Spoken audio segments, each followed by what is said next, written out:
Hi, good day everyone. Today we are about to learn something new as we are about to tackle the new topic entitled The Policies of Agrarian Reform. So, what are the policies of agrarian reform? Let us learn this one through listening this video. Republic Act number 6657, or what we call as the Act of Agrarian Reform. It is an act instituting a comprehensive agrarian reform program to promote social justice and industrialization, providing a mechanism for its implementation and for other purposes. Chapter 1, the preliminary chapter. So in chapter 1, there includes the section 1, which is the title. This act shall be known as the Comprehensive Agrarian Reform Law of 1988. So this act is being issued on June 10, 1988. Section 2, Declaration of Principles and Policies. It is the policy of the state to pursue a comprehensive agrarian reform program over the CARP. The welfare of the landless farmers and farm workers will receive the highest consideration to promote social justice and to have the nation towards sound rural development and industrialization and the establishment of the owner cultivatorship of economic size farms as the basis of the Philippine agriculture. So, to this end, a more equitable distribution and ownership of land with due regard to the rights of landowners, to just compensation, and to the ecological needs of the nation shall be undertaken to provide farmers and farm workers with the opportunity to enhance their dignity and improve the quality of their lives. Next, Section 3, the definitions. So, for the purpose of this act, unless the context indicates otherwise, letter A, agrarian reform, meaning the redistribution of lands regardless of crops or fruits produced to farmers and regular farm workers who are landless. So, this reform or this act is the distribution of lands to the farmers or the farm workers who are landless to own directly or collectively the fruits thereof. Letter B, agriculture. Agriculture enterprises or agriculture activity means the cultivation of the soil, planting of crops, growing of fruit trees, raising of livestock, poultry or fish, including the harvesting of such farm products, and other farm activities and practices performed by a farmer in conjunction with such farming operations done by persons, whether natural or juridical. Letter C. Agricultural land refers to land devoted to agricultural activity as defined in this act and not classified as mineral, forest, residential, commercial, or industrial land. So it is very understandable that agricultural land is the land devoted to agricultural activity. Letter D. Agrarian dispute refers to any controversy relating to tenurial arrangements, whether leasehold, tenancy, stewardships, or otherwise over lands devoted to agriculture, including negotiating, fixing, maintaining, changing, or seeking to arrange terms or conditions of such tenurial arrangements. So it includes any controversy relating to compensation of land under this act. Letter E. Idle or abandoned land refers to any agricultural land not cultivated, tilled, or developed to produce any crop nor devoted to any specific economic purpose continuously for a period of 3 years immediately prior to the receipt of notice of acquisition by the government. But does not include land that has become permanently or regularly devoted to non-agricultural purposes. So, the idle or abandoned land refers to any land that is not cultivated but does not include any land that has become permanently or regularly devoted to non-agricultural purposes. It does not include land which has become unproductive by reason of force majeure or any other fortuitous event. Farmer refers to a natural person whose primary livelihood is cultivation of land or the production of agricultural crops, either by himself or primarily with the assistance of his immediate farm household, whether the land is owned by him or by another person under a leasehold or share tenancy agreement. Next, the farm worker is a natural person who renders services for value as an employee or laborer in an agricultural enterprise of farm, regardless of whether his compensation is paid on a daily, weekly, monthly, or Pacquiao basis. So this farm worker is the one who renders services to the farm itself. H. Regular farm worker is a natural person who is employed on a permanent basis by an agriculture enterprises or farms. Letter I. Seasonal farm worker is a natural person who is employed on a recurrent, periodic, or intermittent basis by an agriculture enterprise or farm, whether as a permanent or a non-permanent laborer such as dumaan, sakada, and the like. Letter K, the last one, the cooperatives, shall refer to organizations composed primarily of small agricultural producers, farmers, farm workers, or other agrarian farm beneficiaries. These beneficiaries voluntarily organize themselves for the purpose of pooling land, human, technological, financial, or other economic resources, and operated on the principle of one member, one vote. So now let us move on to chapter 2, the coverage. In chapter 2, there includes the section 4 entitled the scope. The Comprehensive Agrarian Reform Law of 1988 shall cover, regardless of tenural arrangement and commodity produced, all public and private agricultural lands, as provided in Proclamation No. 131 and Executive Order No. 229, including other lands of the public domain suitable for agriculture. More specifically, there are following lands which are covered by the Comprehensive Agrarian Reform Program, including the all alienable and disposable lands of the public domain devoted to or suitable for agriculture. Letter B. All lands of the public domain in excess of the specific limits as determined by the Congress in the preceding paragraph, and all other lands owned by the government devoted to or suitable for agriculture, and all private lands devoted to or suitable for agriculture regardless of the agricultural products raised or that can be raised thereon. Section 5. The Schedule of Implementation. The distribution of all lands covered by this act shall be implemented immediately and completed within 10 years from the effectivity thereof. So, it is very understandable the schedule of implementation should be immediately and should be completed within 10 years from the effectivity of this Section 5. Section 6. The retention limits.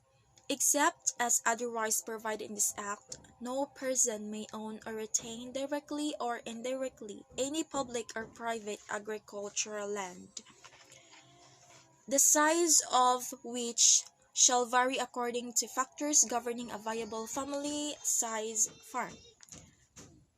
In all cases, the security of tenure of the farmers or farm workers on the land prior to the approval of this act shall be respected. Section 7. The priorities. The Department of Agrarian Reform, or the DAR, in coordination with the Presidential Agrarian Reform Council, or the PARC, shall plan and program the acquisition and distribution of all agricultural lands through a period of 10 years from the effectivity of these acts. So these two organizations, which are the Department of Agrarian Reform and the Presidential Agrarian Reform Council, or the PARC, are responsible on distributing such lands to the farmers who are landless. Section 8. Multinational corporations.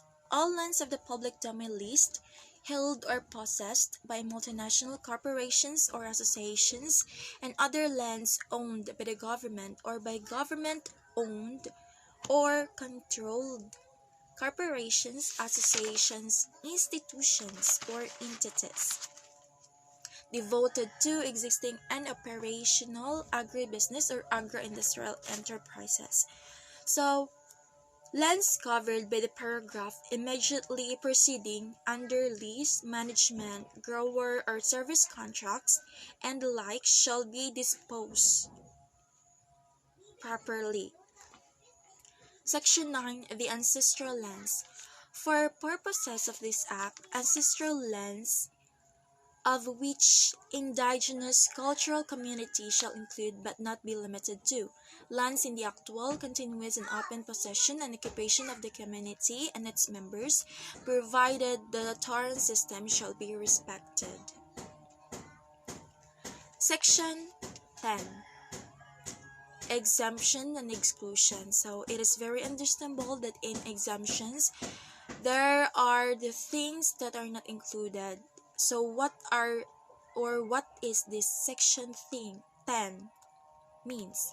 Lands actually directly and exclusively used and found to be necessary for parks, wildlife, forest reserves, reforestation, fish sanctuaries and breeding grounds, watersheds and mangroves, national defense, school sites, and campuses, including experimental farm stations operated by public or private schools for educational purposes, seeds and seedlings research and pilot production centers, church sites and convents appertinent thereto, mosque sites and Islamic centers appertinent thereto, communal burial grounds and cemeteries, and others except those already developed shall be exempt from the coverage of this act. So the aforementioned places should be exempted from the coverage of this act. Section 11. The commercial farming. Commercial farms, which are private agricultural lands devoted to commercial livestock, poultry and swine raising, and aquaculture, including salt beds, fish pens and prawn pens, fruit farms, orchards, vegetable and cauliflower farms, and cacao, coffee, and rubber plantations, shall be subject to immediate compulsory acquisition and distribution after 10 years from the effectivity of this act. In the case of new farmers, the 10-year period shall begin from the first year of commercial production and operation as determined by the Department of Agriculture. Next, so we will move on Chapter 3, the improvement of tenurial and labor relations. Section 12, determination of leased rentals. In order to protect and improve the tenurial and economic status of the farmers in tenanted lands under the retention limit and lands not yet acquired under this Act, the DAR is mandated to determine and fix immediately the leased rentals thereof in accordance with Section 34 of Republic Act No. 3844 as amended. Section 13. Production to Sharing Plan. Any enterprise adopting the scheme provided for in Section 32 or operating under a production venture, lease, management, contract, or other similar arrangement in any form covered by Sections 8 and 11 hereof is hereby mandated to execute within 90 days from the effectivity of this Act. So, Nothing herein shall be construed to sanction the diminution of any benefits such as salaries, bonuses, leaves of working conditions, granting to the employee beneficiaries under existing law. Chapter 4, the registration.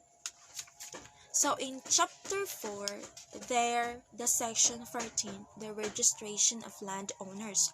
Within 180 days from the effectivity of this act, all persons, natural or juridical, including government entities that own or claim to own agricultural lands, whether in their names or in the name of others, except those who have already registered pursuant to Executive Order Number 229, who shall be entitled to such incentives as may be provided by the PARC. So they shall file a sworn statement in the proper assessor's office in the form to be prescribed by the DAR. So they must state the following information. Letter A, the description in the area of the property. It is very important that we will describe the area of the property. Letter B, the average gross income from the property for at least 3 years. Letter C, the names of all tenants and farm workers herein. D, the crops planted in the property and the area covered by each crop as of June 1, 1987. Letter E, the terms of mortgages, leases, and management contracts subsisting as of June 1, 1987, and the latest declared market value of the land as determined by the city or provincial assessor. So this following information shall be included in order for you to register as a landowner. Next, Section 15, the registration of beneficiaries. The DAR, in accordance with the Barangay Agrarian Reform Committee, or the BARC, as organized in this Act, shall register all agricultural leases, tenants, and farm workers who are qualified to be beneficiaries of the CARP. These potential beneficiaries, with the assistance of the BARC, and the DAR, shall provide the following data. Letter A, names and members of their immediate farm household. Second, owners or administrators of the lands they work on and the length of the tenurial relationship.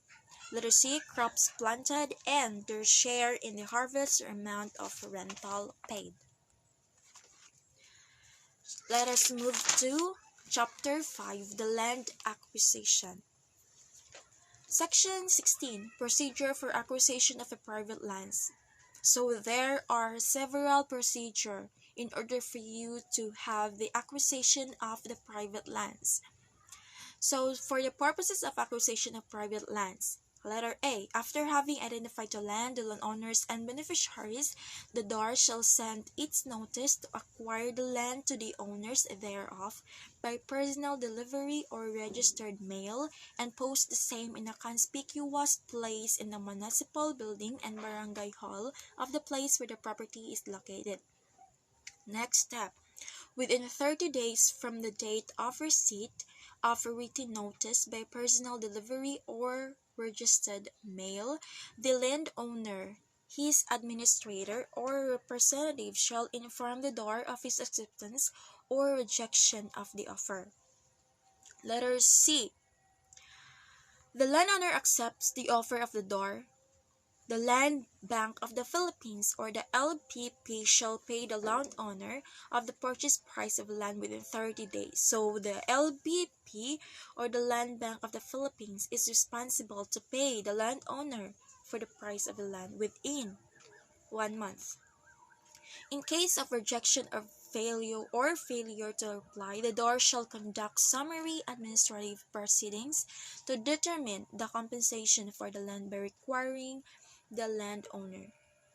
Next, upon receipt by the landowner of the corresponding payment, or in case of rejection or no response from the landowner, upon the deposit with an accessible bank designated by the DAR of the compensation in cash or in LBP bonds in accordance with this act, the DAR shall take immediate possession of the land and shall request the proper register of deeds to issue a transfer certificate of the title, or the TCT. TCT, the transfer certificate of title in the name of the Republic of the Philippines. Next, any party who disagrees with the decision may bring the matter to the court of proper jurisdiction and a final determination of just compensation. Chapter 6, the compensation. So, lately, we are talking about the compensation. So, now we are about to tackle the compensation in Chapter 6. Let's find out. Section 17, determination of just compensation. In determining just compensation, the cost of acquisition of land, the current value of like properties, its nature, actual use and income, the sworn valuation by the owner, the tax declarations, and the assessment made by government assessors shall be considered. Section 18, valuation and mode of compensation. The Land Bank of the Philippines shall compensate the landowner in such amounts as may be agreed upon by the landowner and the DAR and the LBP, in accordance with the criteria provided for in sections 16 and 17 and other pertinent provisions hereof, or as may be finally determined by the court as the just compensation of the land. Section 19, incentives for voluntary offers for sale. Landowners other than banks and other financial institutions who voluntarily offer their lands for sale shall be entitled to an additional 5% cash payment. Section 20, voluntary land transfer. Landowners of agricultural lands subject to acquisition under this act may enter into a voluntary arrangement for direct transfer of their lands to qualified beneficiaries. So the qualified beneficiaries have some qualifications in order for it to truly own a specific land. Section 21, payment of compensation by beneficiaries under voluntary land transfer. So, it has a payment when we go back into Section 20, the voluntary land transfer. Direct payments or cash or in kind may be made by the farmer beneficiary to the landowner under terms to be mutually agreed upon by both parties, which shall be binding upon them upon registration with approval by the DAR. So, in the event they cannot agree on the price of land, so we can't deny na we have one party who does not agree the said price. So this they have the consequences. The procedure for compulsory acquisition as provided in section 16 shall apply if one party will not agree to the price. Chapter 7, Land Redistribution. Section 22, Qualified Beneficiaries. The lands covered by the CARP shall be distributed as much as possible to landless residents of the same barangay, or in the absence thereof, landless residents of the same municipality. So there are priorities or order of priorities to be at the top. Letter A, agricultural leases and share tenants. B, regular farm workers. C, seasonal farm workers. D, other farm workers. E, actual tillers and occupants of public lands. F, collective or cooperative of the above beneficiaries. And lastly, others directly working on the land. So if the letter A is absent, we will go to the letter B and so on. Section 24, Award to Beneficiaries. The rights and responsibilities of the beneficiary shall commence from the time the door makes an award of the land to him, which award shall be completed within 180 days from the time the door takes actual possession of the land ownership. Ownership of the beneficiary shall be evidenced by a certificate of land ownership award. So the award shall be evidence. So it is very important for you to have that evidence um for you to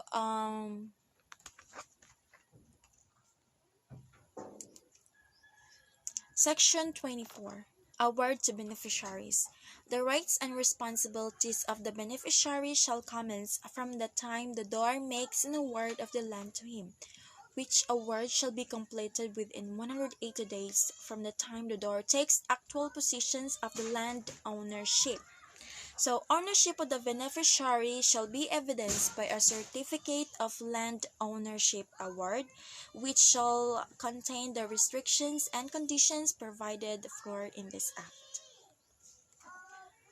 Section 25, Award Ceilings for Beneficiaries. Beneficiaries shall be awarded in an area not exceeding 3 hectares, which may cover a contiguous tract of land or several parcels of land cumulated up to the prescribed award limits.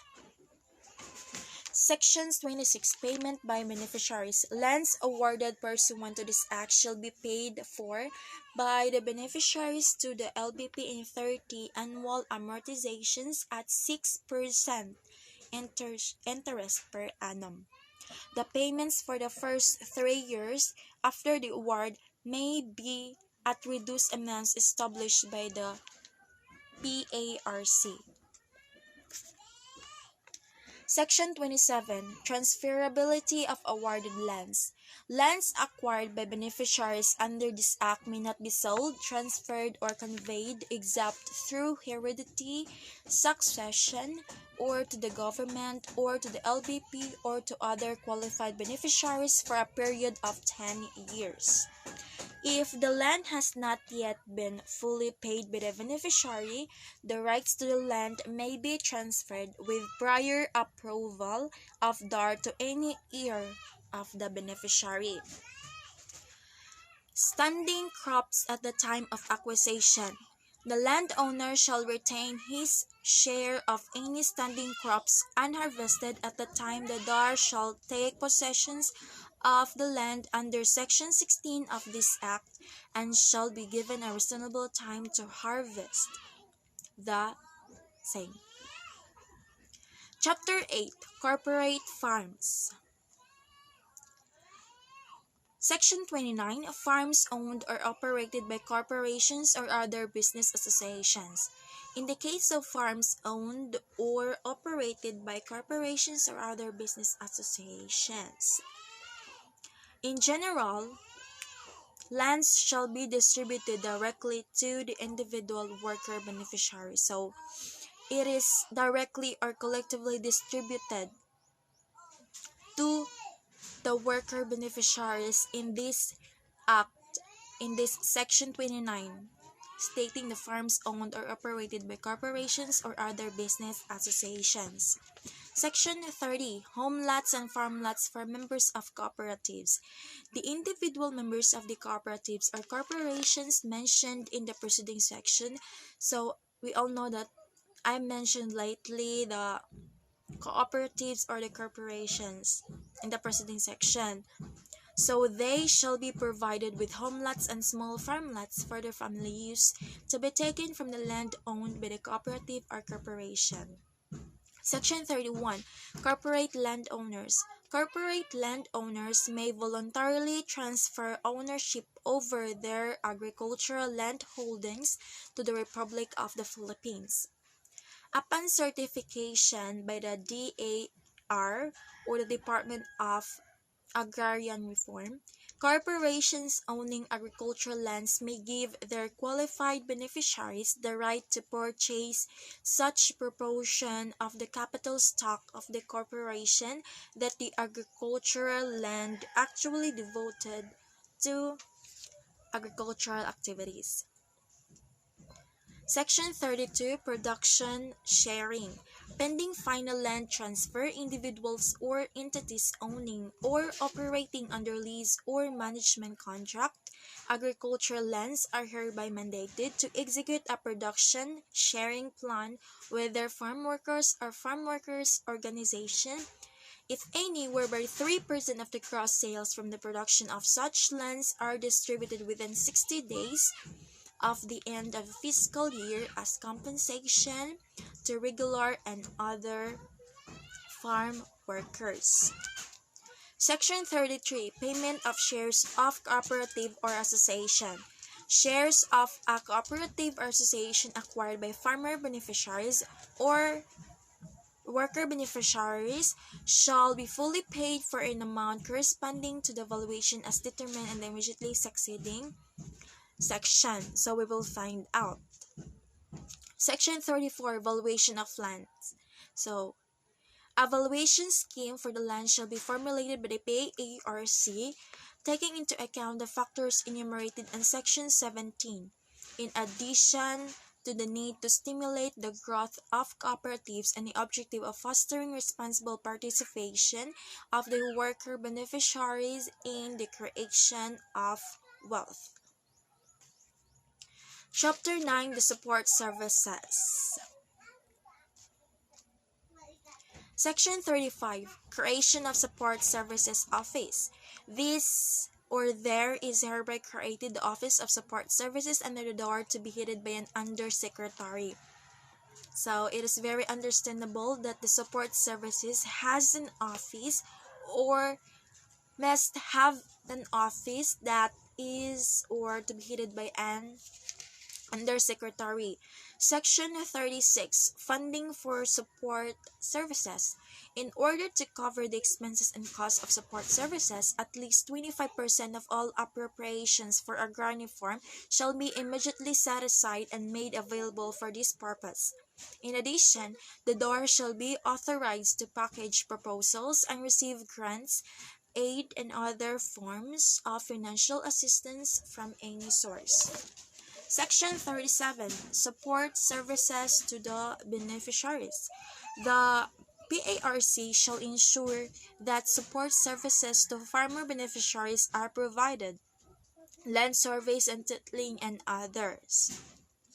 The Bagong Kilusang Kabuhayan sa Kaunlaran, or shall we say BKKK 3 case Secretariat shall be transferred and attached to the Land Bank of the Philippines for its supervision, including all its applicable and existing funds, personal, properties, equipment, and records. Section 38, Support Services to Landowners. The PARC, with the assistance of such other government agencies and instrumentalities as it may direct, shall provide landowners affected by the CARP and prior agrarian farm programs. A landowner who invests in rural-based industries shall be entitled to the incentive granted to a registered enterprises engaged in a pioneer or preferred area of investment as provided for in the Omnibus Investment Code of 1987 or the such other incentives as the PARC, the LBP, or other government financial institutions may provide.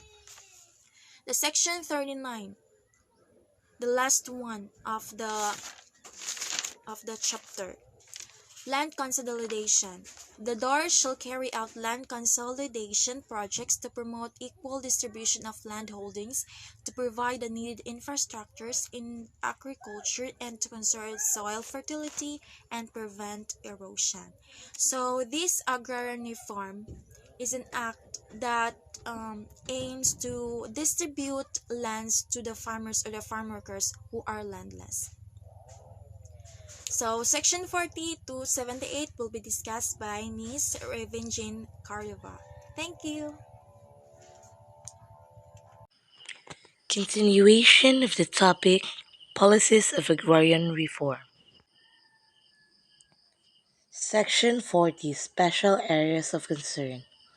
As an integral part of the comprehensive agrarian reform program, the following principles in these special areas of concern shall be observed. One is subsistence fishing, where small fisherfolk, including seaweed farmers, shall be assured of greater access to the utilization of water resources. Two is logging and mining concessions, subject to the requirement of a balanced ecology and conservation of water resources, suitable areas as determined by the Department of Environment and Natural Resources. Three is sparsely occupied public agricultural lands.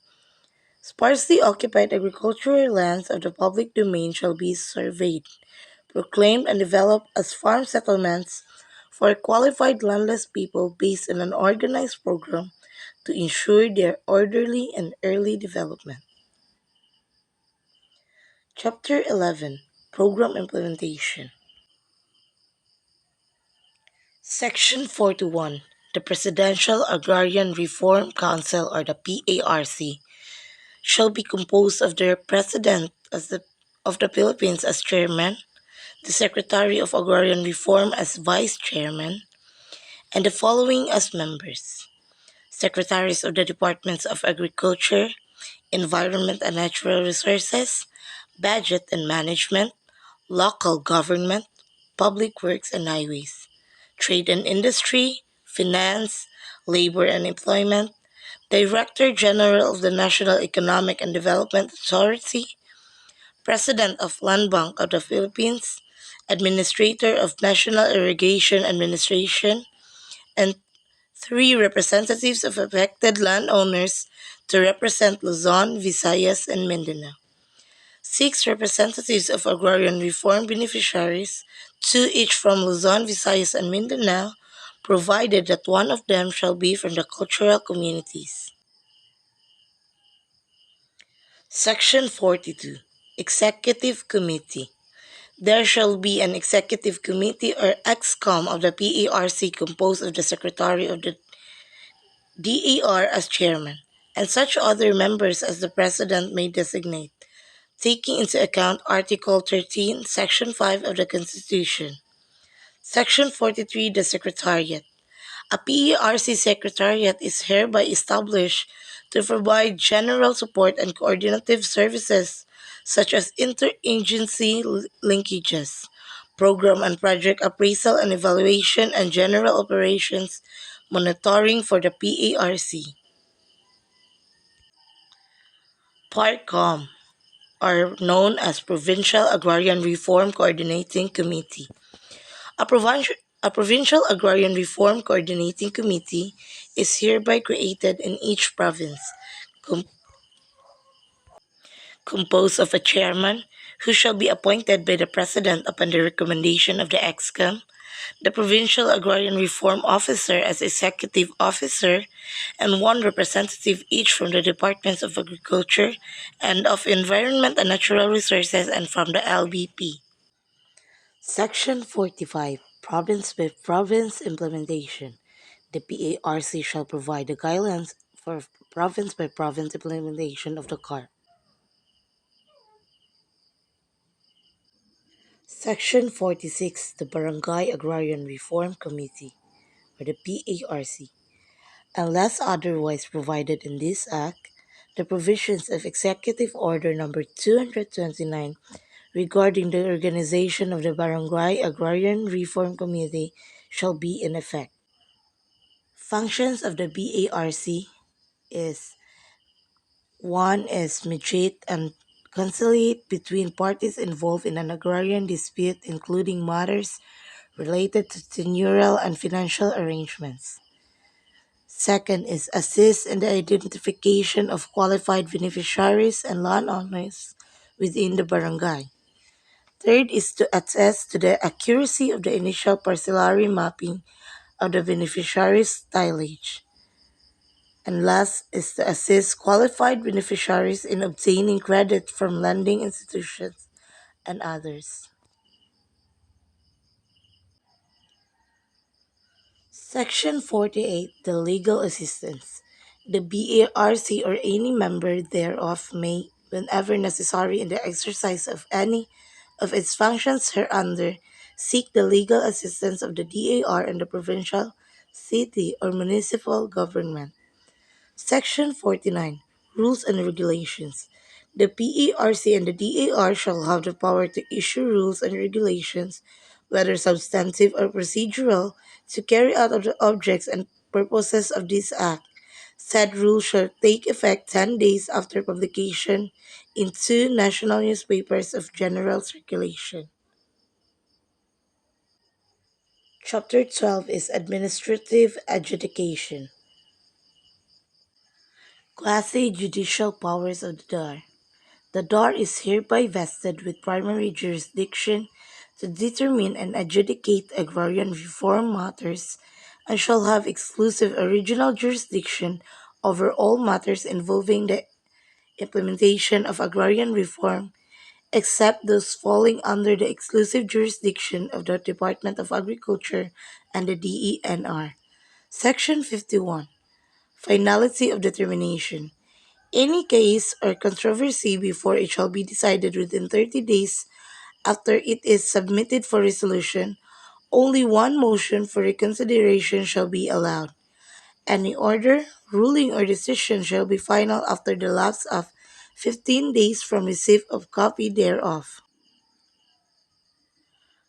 Section 52. Frivolous Appeals.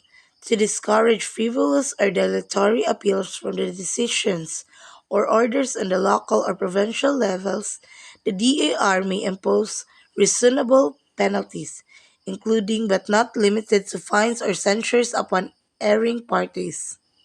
Section 53. Certification of the BARC.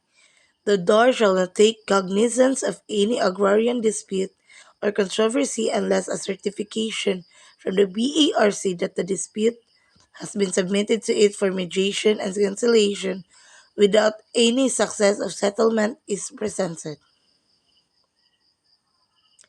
Chapter 13. Judicial Review.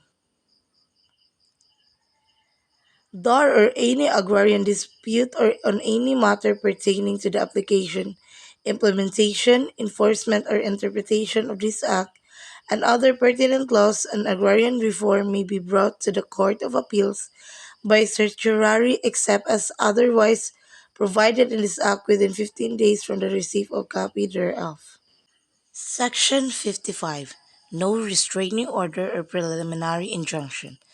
No court in the Philippines shall have jurisdiction to issue any restraining order or writ of preliminary injunction against the PARC or any of its duly authorized or designated agencies in any case, dispute, or controversy arising from, necessary to, or in connection with the application, implementation, enforcement, or any interpretation of this Act and other pertinent laws on agrarian reform.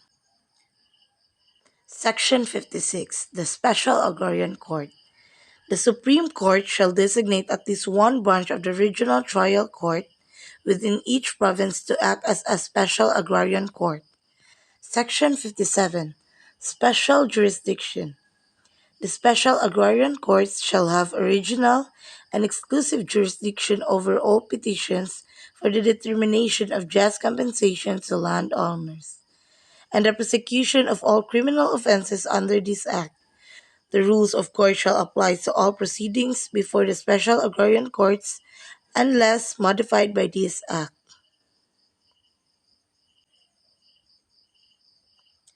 Section 58.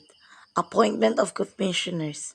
The special agrarian courts, upon their own initiative or at the instance of any of the parties, may appoint one or more commissioners to examine, investigate, and ascertain facts relevant to the dispute, including the valuation of properties, and to file a written report thereof with the court.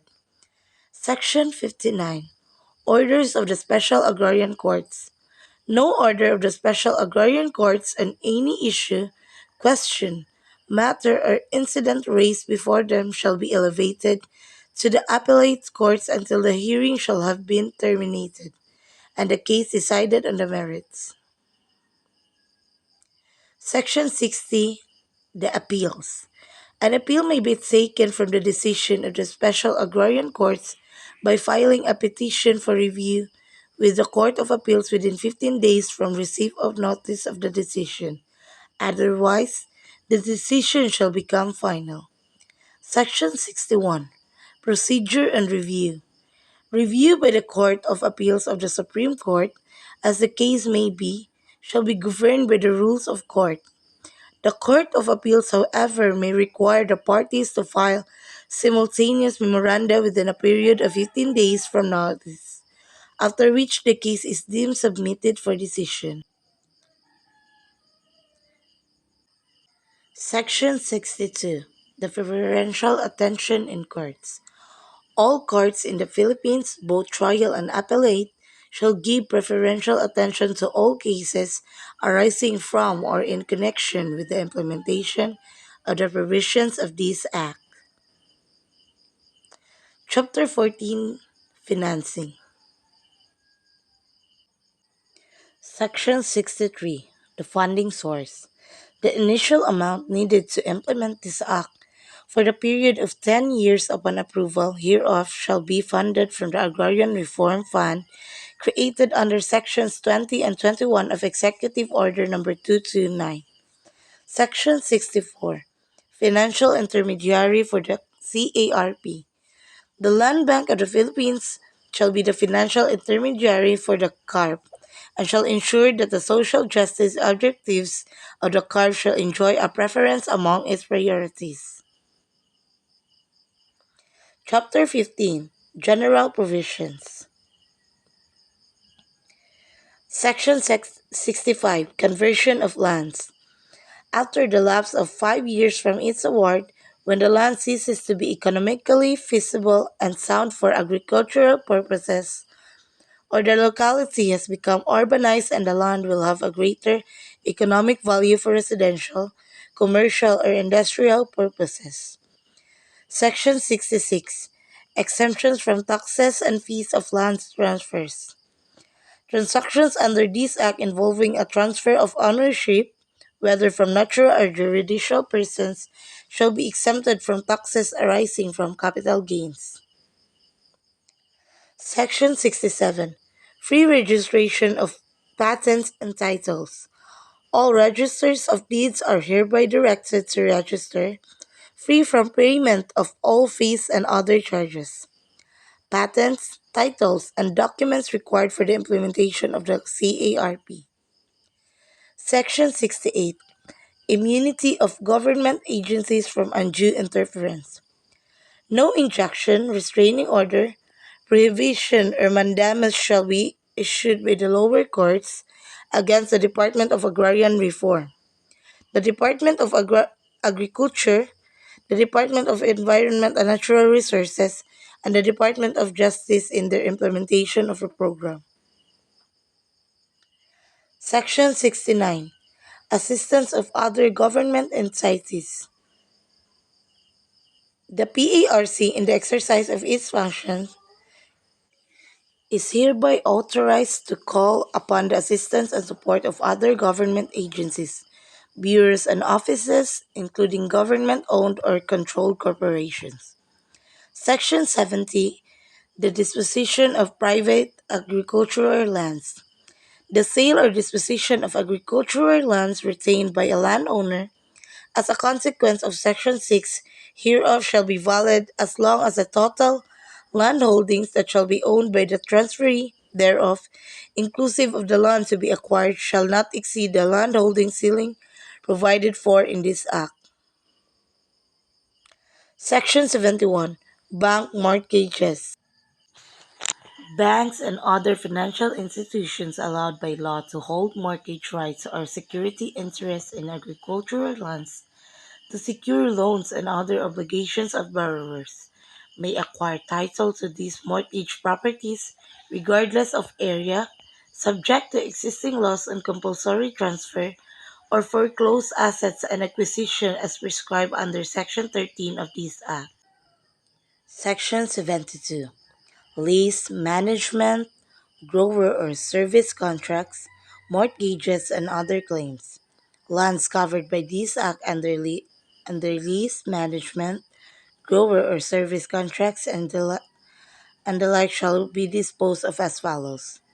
First is the lease, management, grower, or service contracts covering private lands may continue under their original terms and conditions until the expiration of the same, even if such land has in the meantime been transferred to qualified beneficiaries.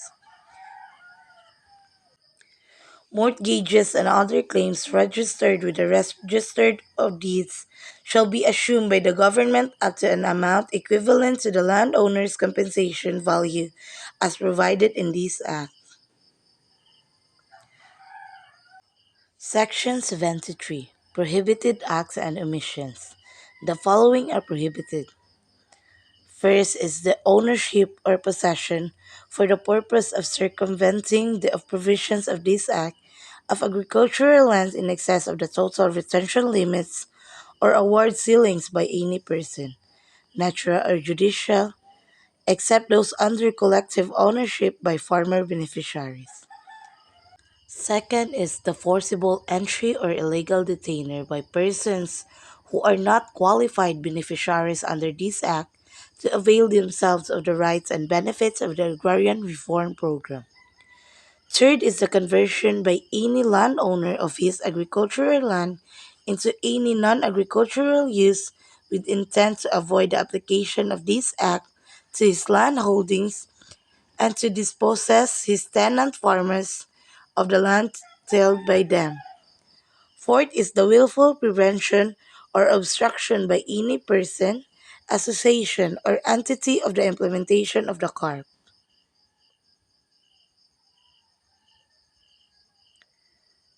Fifth is the sale, transfer, conveyance, or change of nature of lands outside of urban centers and city limits either in whole or in part after the effectivity of this Act.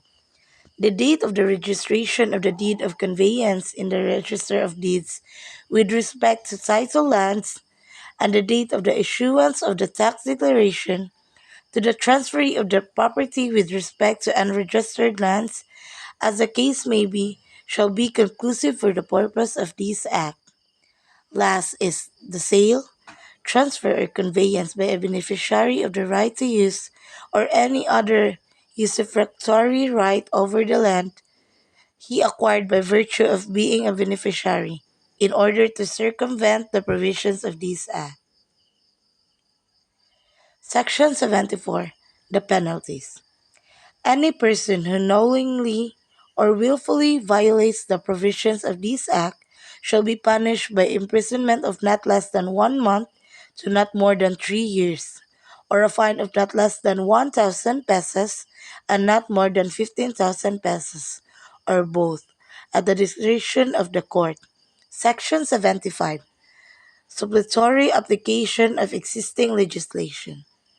The provisions of Republic Act No. 3844 as amended, Presidential Decree Numbers 27 and 266 as amended, Executive Order Numbers 228 and 229, both series of 1987, and other laws not inconsistent with this act shall have supplementary effect. Section 76, Repealing Clause, Section 35 of Republic Act Number 3834, Presidential Decree Number 316, the last two paragraphs of Section 12 of Presidential Decree Number 946, Presidential Decree Number 1038, and all other laws, decrees, executive orders, rules and regulations, issuances or parts thereof inconsistent with this Act are hereby repealed or amended accordingly. Section 77. Separability Clause. If, for any reason, any section or provision of this Act is declared null and void, no other section, provision, or part thereof shall be affected, and the same shall remain in full force and effect. Last section is the Section 78. Effectivity Clause. This act shall take effect immediately after publication in at least two national newspapers of general circulation.